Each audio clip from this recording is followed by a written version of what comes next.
बताऊंगी कि फ्रिज के अंदर शॉपर रख के किस तरह से आप अपने वक्त को बचत कर सकते हैं, पैसे की बचत कर सकते हैं, बिजली के बिल को माहाना कम कर सकते हैं। इसके अलावा कुछ ऐसे यूजफुल आइडियाज और हैक्स होंगे जो आपके रूटीन के कामों को बहुत ही आसान बना देंगे। तो वीडियो को बिल्कुल मत स्किप कीजिएगा ताकि आप भी इन मुफीद टिप से फायदा उठा सकें। फर्स्ट टिप जो आप लोगों के साथ शेयर कर रही हूँ वो खराब घड़ी को घर में आप किस तरह से ठीक कर सकते हैं, उससे रिलेटेड टिप शेयर कर रही हूँ। घड़ी हमारी अक्सर खराब हो जाती है और हम इसको उठा के बाजार ले जाते हैं, पैसे भी खर्च करते हैं, फिर भी घड़ी हमारी ठीक नहीं होती। आज मैं इसको ठीक करने का घर में आपको बहुत आसान तरीका बताऊंगी जिससे आप बहुत आसानी से घड़ी को घर में ठीक कर सकते हैं। तो घड़ी की जो बैक वाली साइड होती है जहाँ पर सेल लगा हुआ होता है, आपने इसको अच्छी तरह से चेक कर लेना है। तो ये देखिए, आप देख सकते हैं कि घड़ी की जो ये वाली साइड है, इस साइड पे बहुत ज़्यादा जंग लगा हुआ है जिसकी वजह से घड़ी हमारी ठीक से काम नहीं कर रही। तो आज मैं इस जंग को दूर करने का आपको बहुत आसान सा तरीका बताऊंगी जिसकी वजह से बहुत आसानी से आप अपनी घड़ी को ठीक कर सकते हैं। एक अल्युमिनियम फॉइल ले लेनी है, उसको आपने इस तरह से रैप कर लेना है और इसका एक छोटा सा टुकड़ा तैयार कर लेना है। उसके बाद जो ये साइड है जिस जगह पे जंग लगा हुआ है इस पर आपने अच्छी तरह से रब कर लेना है। थोड़ी देर ही आप रब करेंगे तो जो जंग होगा वो बहुत आसानी से निकल जाएगा। तो इस तरह से जंग को आप बहुत आसानी से घड़ी को ख़राब किए बगैर निकाल सकते हैं। घड़ी हमारी ख़राब नहीं होती लेकिन ठीक से जो है वो घड़ी में जंग लगा हुआ होता है जिसकी वजह से घड़ी काम नहीं कर रही होती। तो अब हम आप चेक कर लेते हैं कि घड़ी हमारी ठीक हुई है या नहीं हुई। तो ये देखिए, आप देख सकते हैं कि घड़ी हमारी ठीक हो चुकी है, इसकी सुइयाँ अब चल रही हैं।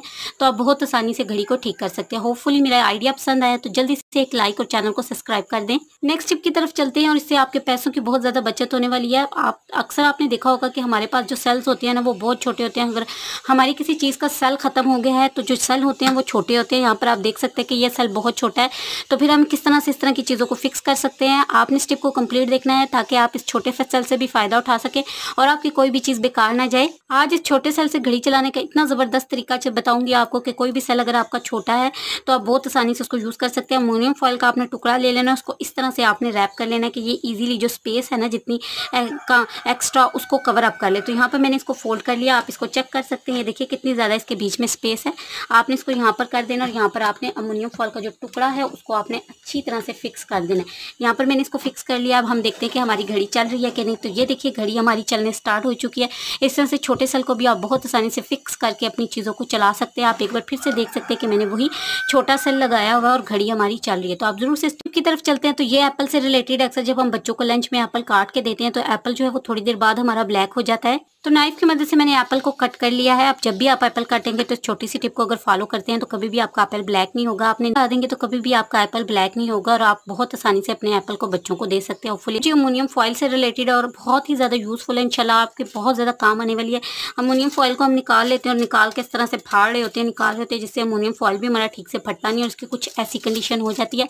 आज की टिप देखने के बाद इंशाल्लाह आपके अमोनियम फॉइल की ये कंडीशन ही होगी और उसको बिल्कुल आप इक्वल साइज में फाड़ सकेंगे। इसके लिए आपको एक्स्ट्रा से कुछ भी करने की जरूरत नहीं है, बस हमें थोड़ा सा ध्यान देना होता है। जो अमोनियम फॉइल का रैपर होता है अगर आप ध्यान दें तो ये देखिए, हम इसको गलत तरीके से खोलते हैं और इसको चेक ही नहीं करते। इसके अंदर की साइड से आप यहाँ पर देख सकते हैं कि ये यहाँ पर दिया हुआ एक छोटा सा आपको दिख जाएगा। ये इसकी मदद से आप बहुत आसानी से अमोनियम फॉइल को कट कर सकते हो। जब आपका अमोनियम फॉइल ख़त्म हो जाए तो आप इसको निकाल सकते हैं और इसकी मदद से इसको किसी चीज़ के साथ सेट करके दोबारा से किसी भी चीज़ की कटिंग पेपर वगैरह की बहुत आसानी से कर सकते हैं। तो ये इसकी मदद से कट कर सकते हैं, बहुत ही ज़बरदस्त सा कट के रेडी हो जाता है। नेक्स्ट टिप की तरफ चलते हैं। तो एक और आप लोगों के साथ तरीका शेयर कर रही हूँ कि आप किस तरह से इक्वली अमोनियम फॉइल को कट कर सकते हैं। ज़्यादा मेहनत नहीं करनी, अमोनियम फॉइल भी हमारा वेस्ट ना हो। तो मैंने थोड़ा सा पीस निकाला। आपने जो है थ्रेड ले लेना है या ना धागा ले लेना है नलकी का और उसको जितना आपने काटना है ना उसके बीच में आपने इस तरह से रखकर इस तरह से प्रेस कर देना है। इसके बाद आप जब इसकी मदद से कट करेंगे तो ये देखिए बहुत आसानी से अमोनियम फॉइल बिल्कुल बराबर कट करके रेडी हो जाता है और इस तरह से हम बहुत ईजिली अमोनियम फॉइल को इक्वल कट कर सकते हैं। अल्फी अगर हमारे हाथों पे लग जाए तो इसको निकालना बहुत मुश्किल होता है। आज अल्फी को निकालने का आपको बहुत आसान तरीका बताऊंगी।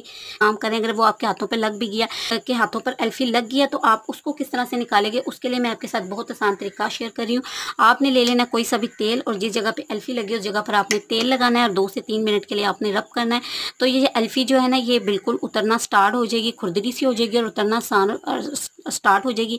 आपके हाथों को भी हर्ट नहीं करेगी और अल्फी बहुत आसानी से उतर जाएगी। नेक्स्ट टिप की तरफ चलते हैं जी। अगर आप चाहते हैं कि आपका फ्रिज जो है वो कम पर भी अच्छी कूलिंग करे और आपका माहाना बिजली का बिल भी कम आए है तो आपने एक छोटी सी टिप को फॉलो करना है। फ्रिज का नीचे वाला जो एरिया होता है, अगर यहाँ पर बहुत ज़्यादा बर्फ़ जमना स्टार्ट हो जाए तो इसका मतलब है कि फ्रिज को बहुत ज़्यादा कूलिंग की ज़रूरत है।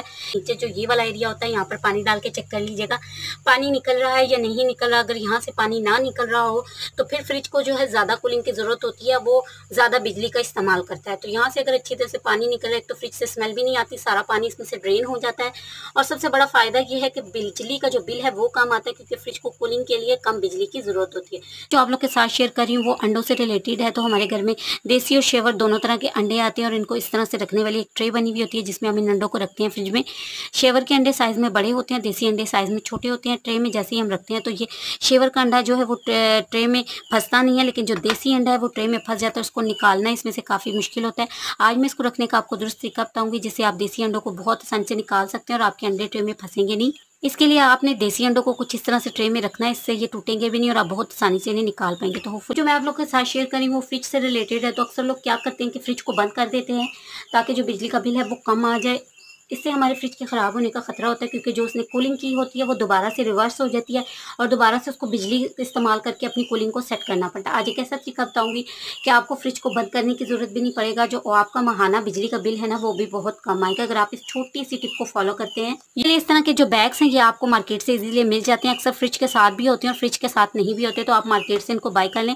फ्रिज में 1 से 2 अदद आप बैग रख देंगे किस तरह के, तो एक तो इसको कूलिंग बरकरार रहेगी, दूसरा इसको कम बिजली की ज़रूरत पड़ेगी और हमारा माहाना बिल भी कम आएगा। तो होपफुली छोटा सा आइडिया आप लोगों के लिए यूजफुल हो। नेक्स्ट टिप जो शेयर कर रही हूँ वो आप लोगों को बहुत ज़्यादा काम आने वाले इस तरह के पॉलीथीन के बैग्स हमारे घरों में आते रहते हैं। तो आज मैं इसका आपको बहुत ज़्यादा ज़बरदस्त सा इस्तेमाल बता रही हूँ। सबसे पहले आपने क्या करना है, अपनी सीजर ले लेनी है और इसका जो ऊपर वाला सिरा है और नीचे वाला सिरा है उसको आपने इस तरह से कट करके रिमूव कर लेना है। तो मैं इसके दोनों सिरों को रिमूव कर लूँगी। इस बैग को खोलकर मैंने कट कर लिया। तो ये थोड़ा छोटा साइज़ का मेरे पास पॉलीथीन का बैग था, आपने बड़े साइज़ का पॉलीथीन का बैग ले लेना है, ठीक है जी, और उसको कट कर लेना है। आप चाहे तो उसको डबल भी रख सकते हैं। इसके बाद आपने तेल ले लेना, कोई सा भी तेल आपके पास है तो आपने ले लेना और बैग जो ये शॉपर है इसकी जो बैक वाली साइड है इस पर अच्छी तरह से आपने तेल को डालकर रब कर लेना है। अब मैं आपको इसका यूज़ और फ़ायदा बता देती हूँ। इस तरह से आपने जो फ्रिज का नीचे वाला हिस्सा होता है इस पर बिछा देना है, इससे आपका फ्रिज गंदा भी नहीं होता। और जब हम कोई चीज़ रखते हैं, अक्सर हम बर्फ़ वगैरह रखते हैं तो वो हमारी नीचे की तरफ जम जाती हैं, चिपक जाती हैं, तो वो भी नहीं चिपकती। इससे आपको बहुत ज़्यादा फ़ायदा होगा, आपकी सफाई का काम भी बहुत आसान हो जाएगा। इसके अलावा अक्सर आपने देखा होगा कि हमारे जो फ्रिज की जालियाँ होती हैं नीचे वाले एरिया की वो भी गंदी हो जाती है, तरह तरह के बर्तन और चीज़ें जब गिरती हैं। तो इस पॉलीथीन बैग की मदद से आपकी फ्रिज की जालियाँ भी गंदी नहीं होंगी और आपकी सफाई का काम भी आधा हो जाएगा। तो होपफुली आज के हैक्स और आइडिया आप लोग को पसंद आए होंगे। अच्छे लगे तो मज़ीद अच्छे हैक्स के लिए चैनल को सब्सक्राइब करके